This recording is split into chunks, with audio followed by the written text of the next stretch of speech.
বিদেশে পড়াশোনা, চাকরি বা ঘুরতে যাওয়ার জন্য কাগজপত্র রেডি করছেন? কিংবা ধরুন দেশের মধ্যেই জমিজমা বা কোনো চুক্তির জন্য দলিলপত্র নিয়ে দৌড়াদৌড়ি করতে হচ্ছে? এই পুরো ব্যাপারটা যে বেশ ঝামেলার তা আমরা সবাই জানি। কিন্তু জানেন কি, এই সাধারণ ডকুমেন্টগুলোকে আইনি স্বীকৃতি দেওয়ার জন্য দুটো খুব জরুরি ধাপ আছে: নোটারি আর অ্যাপস্টিল।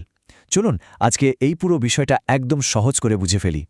একবার ভাবুন তো, অনেক কষ্ট করে সব কাগজপত্র জোগাড় করলেন, কিন্তু বিদেশে গিয়ে শুনলেন যে সেগুলোর কোনো আইনগত ভিত্তিই নেই। কি ভয়ঙ্কর ব্যাপার, তাই না? একটা সাধারণ কাগজ বা সার্টিফিকেটের আসল পরিচয় প্রমাণ করা কিন্তু খুব কঠিন, বিশেষ করে যখন সেটা অন্য কোনো দেশে ব্যবহার করতে হয়। তো প্রশ্নটা হলো, কিভাবে এই ডকুমেন্টগুলোকে আন্তর্জাতিকভাবে বৈধ করা যায়? এই পুরো বিষয়টাকে পরিষ্কারভাবে বোঝার জন্য আমরা প্রথমে নোটারি কি সেটা দিয়ে শুরু করব। জানব যে এটা ঠিক কখন আর কেন দরকার হয়। এরপর আমরা চলে যাব আন্তর্জাতিক স্বীকৃতির জগতে, মানে অ্যাপস্টিল। দেখব এর প্রক্রিয়াটা কেমন আর লিগ্যালাইজেশনের সাথে এর পার্থক্যটা কোথায়। আর হ্যাঁ, একদম শেষে থাকছে একটা জরুরি চেকলিস্ট, যেটা সবার কাজকে অনেক সহজ করে দেবে। ঠিক আছে, চলুন তাহলে শুরু করা যাক। যে কোনো ডকুমেন্টের অফিসিয়াল স্বীকৃতির জন্য একেবারে প্রথম এবং সবচেয়ে বেসিক যে ধাপটা, সেটাই হলো নোটারি। খুব সহজ করে বললে এটা হলো আপনার কাগজের ওপর দেওয়া প্রথম আইনি সিলমোহর। তাহলে এই নোটারি পাবলিক আসলে কে? উনি হলেন সরকার থেকে অনুমোদন পাওয়া একজন বিশেষ ব্যক্তি, সাধারণত একজন আইনজীবী, যার মূল কাজটাই হল জালিয়াতি ঠেকানো। তিনি আপনার পরিচয়, আপনার সই, এগুলো সব ভালোভাবে যাচাই করে নিশ্চিত করেন যে আপনি জেনে শুনেই ডকুমেন্টে সই করছেন। আর ঠিক এই কারণেই আপনার ডকুমেন্টটা একটা আইনগত ভিত্তি পেয়ে যায়। এই স্লাইডটা একটু খেয়াল করুন, এটা খুব গুরুত্বপূর্ণ। নোটারি কিন্তু কোনো খেয়ালখুশি মতো করার জিনিস না, এটা পুরোপুরি আইন দিয়ে চলে। বাংলাদেশে নোটারিজ অর্ডিন্যান্স 1961 নামে একটা আইনই আছে। এই আইনের অধীনেই নোটারি পাবলিকদের নিয়োগ দেওয়া হয় এবং তাদের সব কাজ পরিচালনা করা হয়। স্ক্রিনে যে গেজেটটা দেখা যাচ্ছে, ওটাই কিন্তু এই আইনি কাঠামোর প্রমাণ। বেশ, তাহলে এখন প্রশ্ন আসে, আমাদের প্রতিদিনের জীবনে ঠিক কখন বা কোন কাগজপত্রের জন্য এই নোটারির দরকার পড়তে পারে? চলুন কয়েকটা বাস্তব উদাহরণ দেখা যাক। দেখুন, লিস্টটা কিন্তু বেশ লম্বা। বিদেশে পড়তে যাওয়ার জন্য আপনার সব একাডেমিক সার্টিফিকেট থেকে শুরু করে দেশে জমি কেনাবেচার দলিল, বিজনেসের কোনো কন্ট্রাক্ট, এমনকি পাসপোর্টের একটা ফটোকপির মতো সাধারণ ডকুমেন্টেরও কিন্তু নোটারি লাগতে পারে। আর পাওয়ার অফ অ্যাটর্নি বা অ্যাফিডেভিটের মতো জরুরি কাগজ তো নোটারি ছাড়া আইনগতভাবে প্রায় অচলই বলা চলে।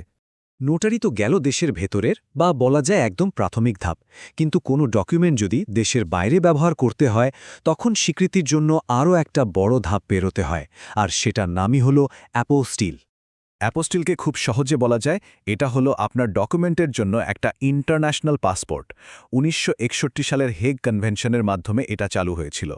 কোনো ডকুমেন্টে যদি অ্যাপোস্টিল সার্টিফিকেট থাকে, তার মানে হলো ওই কনভেনশনের যত সদস্য দেশ আছে তারা সবাই কোনো বাড়তি প্রশ্ন ছাড়াই আপনার ডকুমেন্টটাকে আসল আর বৈধ হিসাবে মেনে নেবে। আর এখানেই একটা দারুণ খবর আছে, যেটা হয়তো অনেকেই জানেন না।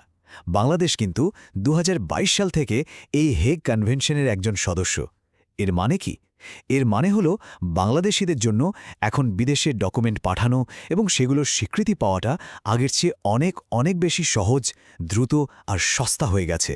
এটা কিন্তু আমাদের সবার জন্য বিশাল একটা সুবিধা। চলুন এইবার সরাসরি কাজের কথায় আসা যাক। বাংলাদেশে একটা ডকুমেন্টের জন্য অ্যাপোস্টিল করাতে হলে ঠিক কি করতে হয়? প্রক্রিয়াটা আসলে বেশ গোছানো আর নির্দিষ্ট। দেখুন, পুরো প্রক্রিয়াটা ম্যানেজ করে বাংলাদেশের পররাষ্ট্র মন্ত্রণালয়, মানে মুফা। প্রথম কাজ হলো আপনার মূল ডকুমেন্টটা যেখান থেকে ইস্যু হয়েছে সেখান থেকে সত্যায়িত করে আনা। যেমন আপনার শিক্ষাগত সার্টিফিকেট হলে সেটা আগে শিক্ষা বোর্ড থেকে সত্যায়িত করতে হবে। এরপর সত্যায়িত ডকুমেন্টটা পররাষ্ট্র মন্ত্রণালয়ে জমা দিলেই তারা সব চেক করে অ্যাপোস্টিল সিলটা লাগিয়ে দেবে। এরপর শুধু নির্ধারিত ফি জমা দিলেই কাজ শেষ। আচ্ছা, অনেকের মধ্যেই অ্যাপোস্টিল আর লিগ্যালাইজেশন এই দুটো শব্দ নিয়ে একটু গোলপাক কাজ করে। দুটোই আন্তর্জাতিক স্বীকৃতির জন্য ব্যবহার হয়, কিন্তু এদের মধ্যে বেশ কিছু জরুরি পার্থক্য আছে। চলুন পরের স্লাইডে ব্যাপারটা একদম পরিষ্কার করে ফেলি। এই টেবিলটা দেখলেই কিন্তু পার্থক্যটা একদম পরিষ্কার হয়ে যায়।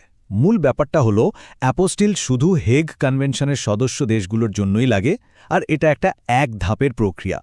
অন্যদিকে যে দেশগুলো কনভেনশনের সদস্য না, যেমন ধরুন সৌদি আরব বা চায়না, তাদের জন্য লিগ্যালাইজেশন দরকার হয়। আর এই লিগ্যালাইজেশন কিন্তু বেশ কয়েকটা ধাপে করতে হয়, যা অনেক বেশি সময় সাপেক্ষ আর জটিল। বোঝাই যাচ্ছে অ্যাপোস্টিল তুলনামূলকভাবে অনেক দ্রুত হয় আর খরচও কম। বেশ, এখন যেহেতু পুরো প্রক্রিয়াটা আমাদের কাছে পরিষ্কার, চলুন সবশেষে এমন কিছু সাধারণ ভুল নিয়ে কথা বলি যেগুলো অনেকেই করে থাকেন। এই চেকলিস্টটা মাথায় রাখলে কাজটা একদম নিখুঁত হবে। দেখুন, সবচেয়ে বড় ভুলগুলোর একটা হলো প্রাথমিক সত্যায়নটা ঠিকমতো না করা। যেমন বিশ্ববিদ্যালয়ের সার্টিফিকেট সরাসরি পররাষ্ট্র মন্ত্রণালয়ে নিয়ে গেলে কিন্তু হবে না, তার আগে অবশ্যই শিক্ষা মন্ত্রণালয় থেকে সত্যায়িত করে নিতে হবে। এছাড়া নামের বানাম বা জন্ম তারিখের মতো ছোটখাটো ভুলও পুরো প্রক্রিয়াটাকে অনেক দিনের জন্য আটকে দিতে পারে। তাই সবচেয়ে ভালো হয় হাতে যথেষ্ট সময় নিয়ে আর প্রত্যেকটা ধাপ ভালোভাবে চেক করে কাজে নামা। তো এই পুরো আলোচনার পর এখন একবার ভাবার পালা, নিজের কোন ডকুমেন্টের জন্য হয়তো খুব তাড়াতাড়ি অ্যাপোস্টিল দরকার হতে পারে। সেটা কি বিদেশে উচ্চশিক্ষার জন্য কোনো সার্টিফিকেট, নাকি ব্যবসার জন্য কোনো চুক্তিপত্র? কারণ যাই হোক না কেন, এখন তো পুরো প্রক্রিয়াটাই জানা হয়ে গেল, আর সঠিক তথ্য আর প্রস্তুতি থাকলে এই কাজটার একটুও জটিল মনে হবে না।